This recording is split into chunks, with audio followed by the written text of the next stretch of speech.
Info Médecine, émission spéciale un mardi par mois avec le professeur Robert Hayat, présenté par Lise Gutmann.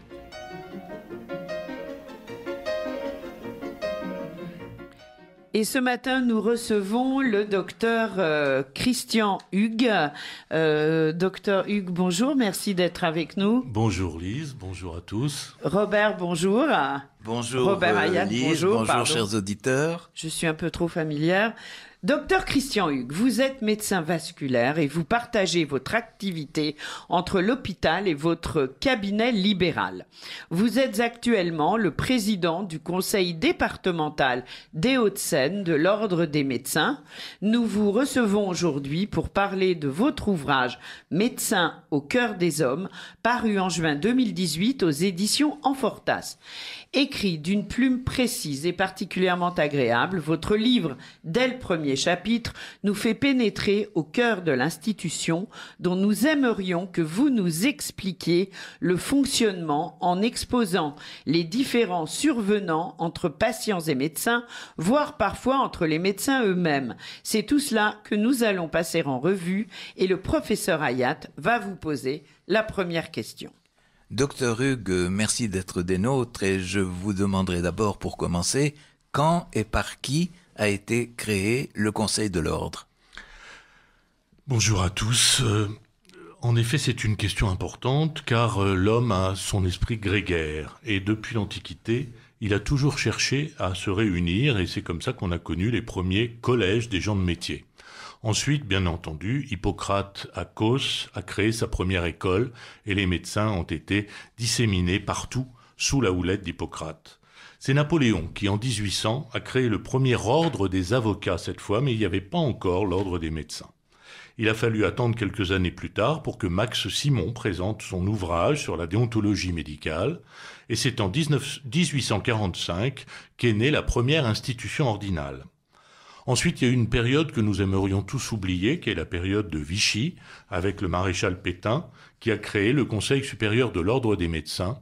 Et encore aujourd'hui, certains de nos confrères considèrent que le Conseil ordinal est une émanation de cette triste période. Pourtant, et malgré ce qu'a dit un candidat de la République il n'y a pas très longtemps, en l'occurrence Mélenchon, eh bien c'est un ministre communiste, Billaud, qui en septembre 1945 a annulé les dispositions de Vichy et a installé les premiers conseils départementaux.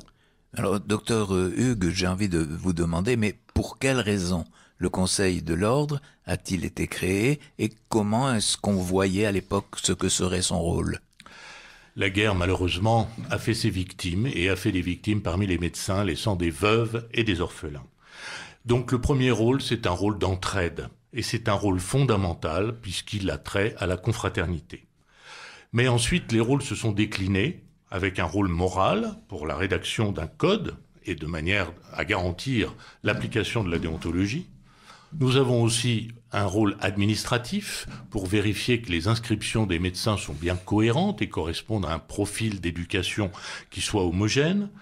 Et aujourd'hui, nous avons également des sociétés de construction pour les laboratoires ou les radiologues qui sont de plus en plus complexes et on parle aujourd'hui de FPL. Nous avons également un rôle juridictionnel puisque le législateur a souhaité que le médecin soit jugé par ses pairs. C'est ainsi que la chambre disciplinaire de première instance est constituée par un magistrat issu du Conseil d'État et d'assesseurs médecins élus par leurs confrères. Et puis enfin, nous avons un rôle consultatif qui est tout à fait à l'ordre du jour, puisque nous sommes consultés par les pouvoirs publics pour savoir si les idées concernant la santé sont bien valides. Docteur Hugues, il existe au sein du Conseil de l'Ordre différentes instances. Pouvez-vous nous rappeler quelles sont-elles? Il y a 3 niveaux, mais qui ne sont pas des niveaux hiérarchiques. Et pour les schématiser au maximum, le conseil départemental s'occupe essentiellement des médecins, le conseil régional va gérer la médecine et le conseil national s'occupera de la santé avec un S majuscule. Alors maintenant, je voudrais, docteur Hugues, en venir au code et vous demander, s'il vous plaît, comment se situent les uns par rapport aux autres les différents codes je veux dire le code civil, le code pénal, le code de la santé publique et code de déontologie, c'est-à-dire en d'autres termes, comment se situent les différentes instances judiciaires qui peuvent être amenées à nous juger. Tous ces codes ont des valeurs communes. Elles s'appuient sur la morale qui touche chaque citoyen d'un même territoire, d'une même société, et à l'éthique qui s'appuie sur la pratique d'une même profession. Donc si la morale est commune pour tous, l'éthique est celle des professionnels de santé. Les juridictions sont totalement indépendantes les unes des autres, mais on constatera, et ça a été le cas dans la presse récemment, que si un médecin est relaxé dans une instance civile, il peut être condamné dans une instance disciplinaire. À l'inverse, nous avons deux codes de déontologie, deux articles du code de déontologie, l'article 3, honneur et probité, et le 31 sur la déconsidération de la profession, qui font que, malheureusement, si un confrère est condamné par une instance civile, c'est rare qu'il ne le soit pas sur une instance disciplinaire. Alors, docteur Hugues, quels sont les principaux chapitres du code de déontologie ? Alors, on est bien loin de la feuille, du simple feuillet d'Hippocrate et de son fameux serment. Nous décrivons aujourd'hui pas moins de 112 articles qui sont tous répertoriés sous forme de chapitres touchant aux devoirs généraux des médecins, aux devoirs envers les patients, aux devoirs envers les médecins entre eux, et ceci dans les différentes modalités de leur exercice professionnel. Le code est éminemment vivant. Et ces 112 articles, pour parler des plus récents, s'adaptent parfaitement aux données actualisées de la science et de la technique et évidemment aux modifications de la société. Ainsi, on a récemment voté les lois sur la fin de vie avec les soins palliatifs, la loi Claes-Leonetti. On parle de don d'organes, on parle de grossesse assistée. Toutes ces notions-là sont bien sûr inscrites dans le code de déontologie.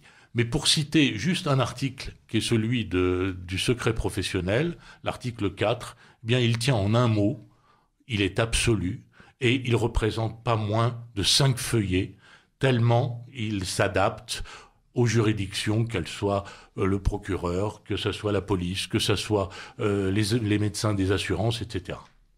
Mais, docteur Hugues, dans votre ouvrage, excellent ouvrage, vous nous parlez de doléances ou de plaintes qui seront formulées. Et quelle différence faites-vous entre ces deux termes sur le plan juridique ? Ces deux termes soulignent un litige, un différend, un dysfonctionnement qui ouvre à une discorde ou à un affrontement entre deux parties. La gravité et l'intensité des faits sont de nature à la qualification sur la base d'une appréciation différente. La mission ordinale est d'entendre les parties et de leur permettre d'exposer leurs griefs. Alors, docteur Hugues, si vous le voulez, nous allons suivre ensemble, et grâce à vous, le cheminement d'une confrontation. Mais d'abord, qui va porter plainte ? Est-ce que c'est le patient ? Est-ce que c'est le médecin ? Ou est-ce que c'est le conseiller de l'ordre ? Comment ça se passe en pratique ? Celui qui porte plainte, c'est celui qui dispose de la saisine et donc dispose de la qualité à agir.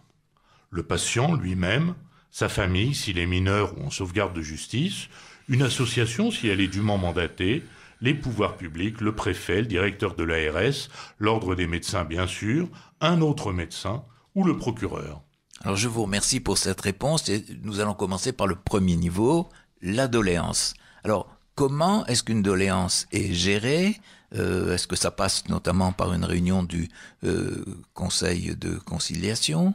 Dans quel pourcentage tout s'arrête là et on a réglé le problème, et dans quel pourcentage ça va continuer ? La procédure va évoluer. La doléance, elle est reçue sous la forme d'un signalement.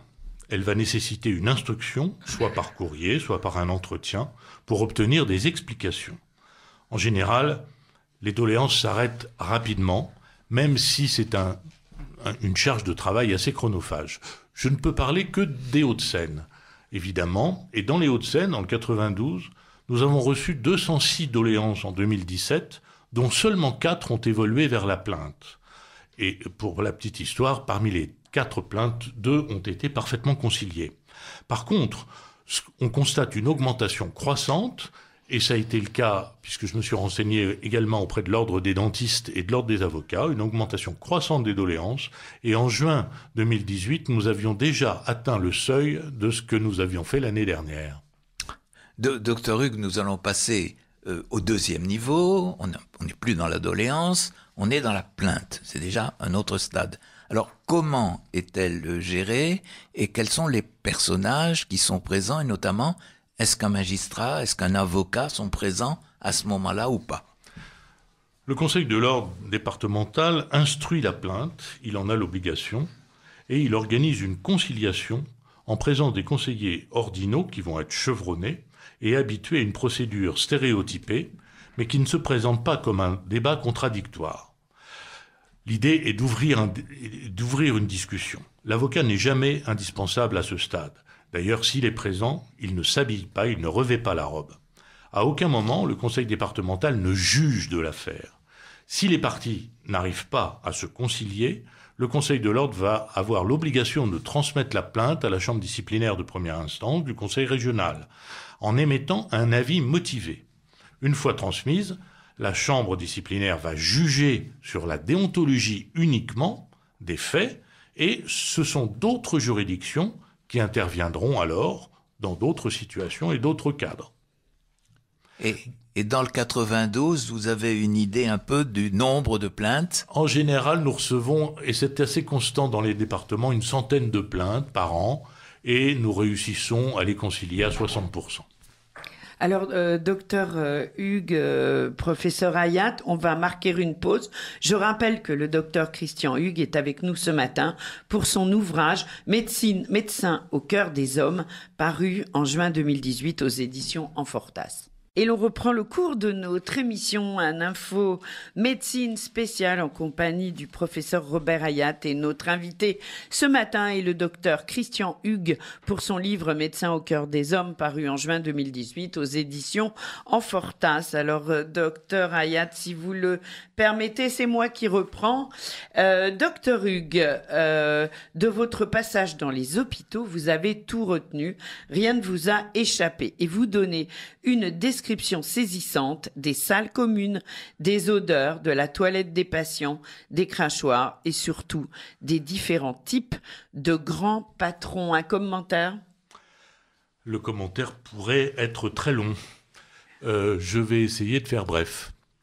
D'abord, quand on arrive en fin d'adolescence et qu'on est confronté comme ça à ce qu'on vit dans les hôpitaux, heureusement les salles communes n'existent plus, mais on a tous nos sens en éveil. Donc la vue, l'ouïe, l'odorat, tout est exacerbé. Et quand on voit, par exemple, dans les salles communes de médecine, de chirurgie vasculaire, les membres amputés qui s'élèvent comme des cierges vers le ciel, c'est quelque chose qui est épouvantable. Quand on entend ces cris de douleur toute une nuit avec les râles des malades, quand on ressent ces odeurs des fluides corporels à la fois âcres et putrides, lorsque on touche ces corps dont la vie s'est échappée et qui apparaissent froids, cireux, qui n'ont plus la consistance de ce qu'on connaît, à 20 ans, c'est quelque chose d'effrayant. Et on a besoin de se construire à travers ça, on a besoin d'avoir d'autres images et de pouvoir évoluer différemment. Les patrons, eh bien, c'est des êtres très particuliers, parce qu'on voit de tout. Le meilleur comme le pire.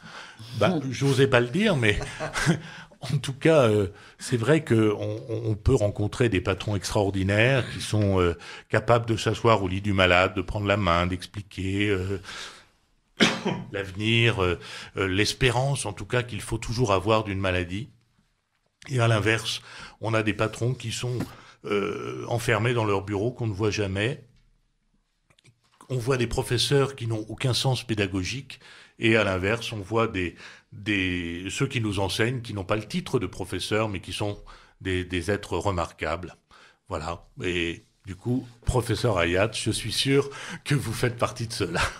Monsieur Hugues, vous me faites marrer là. Alors, je pose la question suivante.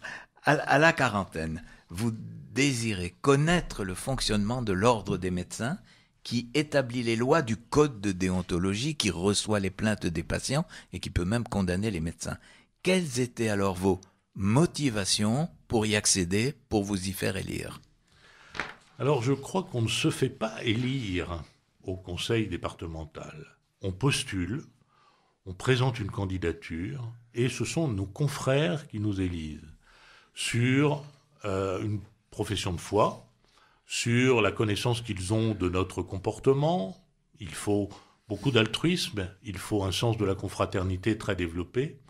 Quant à moi, si j'ai voulu connaître le Conseil de l'Ordre plus en détail, c'est parce que, à cette époque-là, le Conseil de l'Ordre était une forteresse infranchissable, avec impénétrable, avec des gens qu'on ne rencontrait jamais, sauf si on avait commis des erreurs. Et Dieu merci, c'était pas le cas. Donc je ne connaissais pas l'institution ordinale dans laquelle j'étais inscrit. Donc j'ai voulu pénétrer ce monde de manière à l'ouvrir à mes confrères. Et depuis que j'ai eu l'honneur et la fierté d'être président du département des Hauts-de-Seine, eh bien, j'ai tout fait justement pour que cette institution ordinale et son siège deviennent pour nous une maison de médecins, c'est-à-dire un endroit où on peut accueillir les confrères à la faveur de tables rondes, à la faveur de questions diverses, où on peut toujours nous rencontrer et nous interpeller pour une difficulté sur la rédaction d'un certificat ou une difficulté avec un patient particulier. Merci, docteur Hugues. Je voulais vous demander, dans votre engagement, il y a une constante. Cette constante, c'est comprendre la souffrance du médecin, donc de celui qui prend en charge, en principe, la souffrance des autres. Et face au malheur, parfois répété, qui frappe les patients, la souffrance du médecin est immense, et vous écrivez, c'est un cri, comment ne pas se révolter, comment ne pas hurler? Un commentaire, s'il vous plaît. On l'a tellement vécu, ça, monsieur Hugues. On le partage, là. Évidemment. Et on demande beaucoup aux médecins. On demande peut-être trop. Il est celui qui console, il est celui qui réconforte, il est celui qui soigne, évidemment. Mais de fait... Et qui, en principe, ne doit pas craquer, en plus. Exactement. L'alcôve de la consultation est souvent le théâtre de scène qui dévoile la douleur, la plainte, la souffrance. Le médecin la reçoit constamment de ses patients d'une manière récurrente et répétitive, et il doit y répondre sans lassitude, même si lui aussi, ce jour-là, il traverse une période des plus sombres. Alors il vit dans le déni, il essaye de faire face, mais soudain tout explose, c'est la catastrophe, les démons le rattrapent, et c'est le dérapage incontrôlé. Les 7 péchés capitaux expliquent souvent les dérapages de nos confrères, les infractions à la déontologie, et je pense qu'il faut les comprendre plutôt que de les condamner. Aujourd'hui, nous assistons à un chiffre en croissance énorme du burn-out, un terme anglo-saxon qui n'est pas une anecdote chez les médecins. C'est une cruelle réalité, et j'ai envie de dire que c'est presque une injustice, alors que la souffrance frappe celui qui cherche à la combattre pour les autres.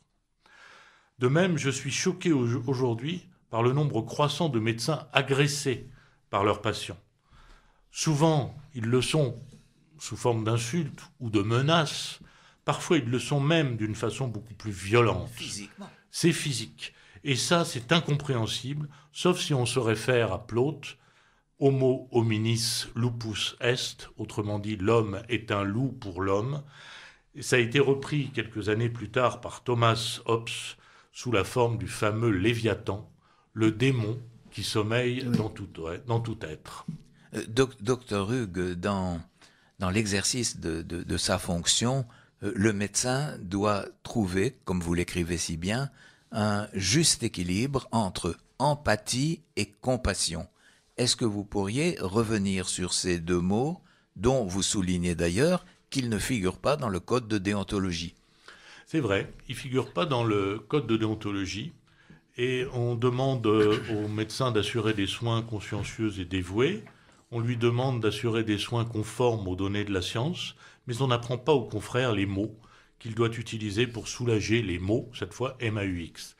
Alors, tout au plus est enseigné ce qu'on appelle l'effet d'annonce, c'est-à-dire apprendre au médecin à annoncer à un patient qu'il est atteint d'une maladie cancéreuse, par exemple, ou qu'il va subir des soins difficiles. la difficulté pour le médecin est de juger son interlocuteur, autrement dit de juger son patient. Et on a tous rencontré le patient sûr de lui qui nous dit « Oh docteur, dites-moi tout, je veux tout savoir, je veux connaître la vérité », et puis qui s'effondre au moment où, au contraire, elle est proche. Et à l'inverse, des gens qu'on croit plutôt faibles et qui sont capables d'encaisser plutôt dignement la difficulté qui s'annonce et qui met leur vie en danger. Alors, l'empathie, elle est liée au charisme de chacun d'entre nous, et c'est ce qui va faire la différence dans un cursus, puisqu'on a tous à peu près la même culture médicale. Donc, c'est ce qui va faire qu'on va plaire à un patient ou pas. Et cette empathie, cette compassion, il faut bien faire attention aujourd'hui, parce que il ne faut pas tomber dans l'excès, et notamment dans la familiarité. Alors justement, vous mettez en garde le médecin en disant il ne faut pas confondre empathie et familiarité. Oui, parce que autrefois, le bon père de famille avait tendance à être un peu familier, protecteur, paternel avec ses malades. Aujourd'hui, il faut se garder de cette familiarité, de cet excès de familiarité. Et devant une jeune femme à qui vous venez d'apprendre qu'elle a un cancer du sein et qui sanglote devant vous, eh bien je crois qu'il faut éviter de la prendre dans ses bras. Ou devant cette femme, cette jeune fille plutôt que vous avez mise au monde, si vous êtes gynéco-obstétricien et qui vient vous voir pour une première prescription de pilule, à qui vous faites un examen complet, elle est nue devant vous, eh bien, faut pas lui mettre une petite claque sur les fesses en lui disant « Rhabillez-vous, jeune fille, tout va bien ». C'était vrai, peut-être, ou admis il y a quelques années. Aujourd'hui, ça serait un drame social et ça condamnerait immédiatement le médecin. Donc la posture est très délicate entre justement cet excès de familiarité et l'empathie, la compassion qui est nécessaire parce que c'est ce qui nous relie avec nos patients. Docteur Hugues, c'est tout récent ou relativement récent, la télémédecine est désormais inscrite dans le Code de santé publique. Avez-vous un commentaire à faire là-dessus ? La télémédecine est inscrite depuis le 15 septembre, donc c'est en effet c'est tout récent. Quelque chose qui est très récent. Du coup, la pratique est encore un peu balbutiante, mais elle nous interpelle parce que c'est dans la télémédecine. Vous avez parlé de téléconsultation, il y aura aussi la téléexpertise et beaucoup d'autres choses qui nous amènent à l'intelligence artificielle. Alors, si l'on veut devenir un médecin augmenté, c'est parfait. Si l'on veut devenir un médecin robotisé, c'est hors de question. Et l'éthique veillera de manière à ce que la relation médecin-malade soit conservée. Bien, on l'espère très très fort. Merci beaucoup pour ce livre. Merci, monsieur Hugues. Docteur Christian Hugues, le livre Médecin au cœur des hommes, paru en juin 2018 aux éditions Amfortas. Merci, professeur Hayat, et on se retrouve, nous, le mois prochain. Merci, docteur Hugues, et bonne journée à tous les deux. Merci, au revoir. Lise, merci. Encore merci. Bonne journée, chers auditeurs.